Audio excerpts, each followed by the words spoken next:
Било нормално во армија од 8.000 луѓе да се појават болести, па дури и шуга. Ова беше изјавата на министерката за одбрана Радмила Шекеринска за случајот со појава на шуга во касарната во Велес.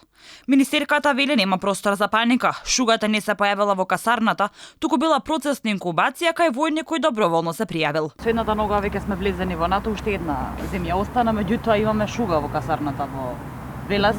Као што ќе направите вие? И министерот е тука за здравство, што ќе превземеме, како да го спречиме ова? Дали е својствено 21 векот шуга да имаме?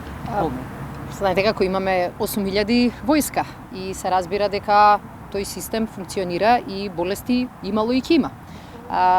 Дефинитивно се работи за војник на доброволно служење на војска, кој што со соодветната здравствена состојба почнал да го служи војниот рок, меѓутоа поради одредениот период на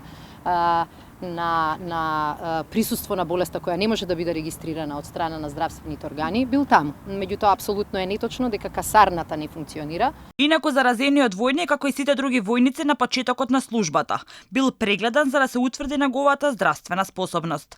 Но со оглед дека уште тогаш траела инкубацијата, заразата не била откриена. Војникот сега е испратен дома, но постојат сомнежи дека шугата се проширила кај уште двајца војници кои сега се наблюдуваат.